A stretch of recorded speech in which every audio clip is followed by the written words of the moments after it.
Yang terhormat Bapak-bapak, Ibu-ibu, salam Pancasila.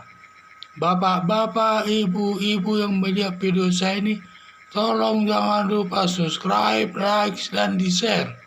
Sifatnya gratis. Saya akan mengomentari Fachri Hamzah tersangkut ekspor benur dalam kasus Edi Prabowo. Sumber saya dari YouTube. Fachri Hamzah, mantan wakil ketua DPR RI, sekarang sebagai ketua Partai Gelora, di mana dalam perkara Edi Prabowo atas masalah perbuatan korupsi terkait ekspor benur udang dan berhasil mengkolusi uang negara atau sekitar 20 miliar, di mana dalam kasus tersebut Fachri Hamzah ikut tersangkut.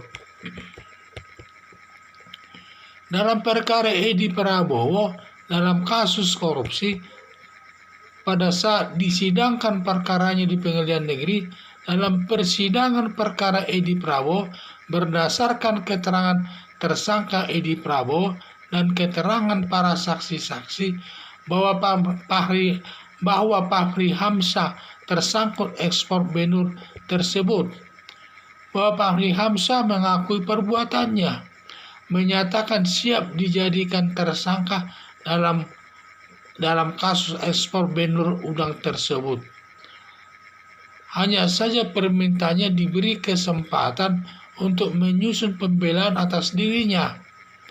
Ekspor benur ini merupakan perbuatan korupsi yang merugikan keuangan negara, melanggar pasal 2 Undang-Undang Nomor 31 Tahun 1999 tentang pemberantasan tindak pidana korupsi yang ancaman hukumannya yaitu hukuman mati, hukuman seumur hidup, dan juga hukuman badan maksimal 20 tahun. Dapat juga dikenakan hukuman mati berdasarkan pasal 2 ayat 2 Undang-Undang Nomor 31 Tahun 1999 tentang pemberantasan tindak pidana korupsi dengan 4 syarat. Syarat pertama, negara dalam keadaan darurat yang dinyatakan di dalam undang-undang. Jadi kalau negara itu dinyatakan harus dalam keadaan darurat, dan dikatakan bukan kata darurat itu harus dinyatakan dalam bentuk undang-undang, maka kalau ada terjadi perbuatan korupsi dapat dikenakan hukuman mati. Kedua, bencana alam.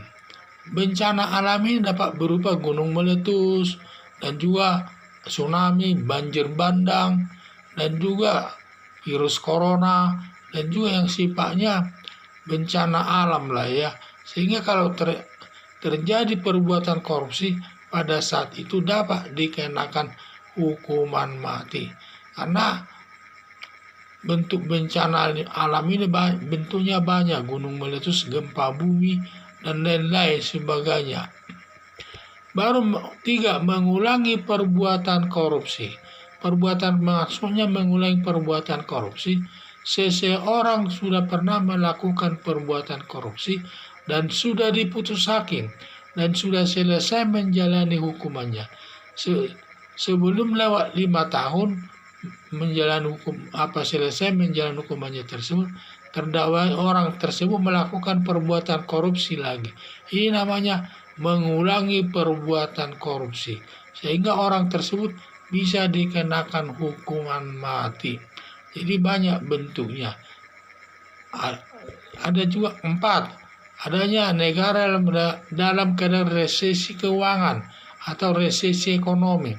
Resesi keuangan maksudnya negara kesulitan keuangan untuk menghidupi rakyatnya, terutama di aparat-aparatnya juga menghidupinya, anggarannya tidak ada. Demikian juga ekonominya negara dalam keadaan lesu, jual beli barang pun tidak ada yang laku, lesu lah semua ya. Sehingga kalau ada orang melakukan perbuatan korupsi pada saat itu, maka orang itu dapat dikenakan hukuman mati. Jadi salah satu syarat dari 4 syarat dipenuhi dapat dikenakan hukuman mati. 4 syarat tersebut kan antara lain negara dalam keadaan darurat, bencana alam, mengulangi perbuatan korupsi, resesi keuangan dan ekonomi negara. Di mana 4 syarat tersebut salah satu syarat saja dipenuhi dapat dikenakan hukuman mati. Seperti sekarang ini negara Indonesia ini adalah dalam kondisi bencana alam. Dalam kondisi bencana alam di mana sekarang ini kondisi bencana alam dalam bentuk pandemi virus corona. Sehingga siapapun yang melakukan perbuatan korupsi saat ini bisa dikenakan hukuman mati. Itulah yang saya lihat 4 syarat tersebut. Kalau ancam itulah yang disebut, sedangkan sanksi hukumnya kepada orang yang melakukan perbuatan korupsi tersebut yang sifatnya merugikan keuangan negara dapat dikenakan hukuman mati seumur hidup dan juga hukuman baru maksimal 20 tahun. Dan hukuman mati tersebut dapat dikenakan dengan 4 syarat, yaitu negara dalam keadaan darurat yang dinyatakan dalam undang-undang, 2 bencana alam, 3 mengulangi perbuatan korupsi, 4 negara dalam keadaan resesi keuangan dan ekonomi. Itulah syaratnya. Sekian dan terima kasih.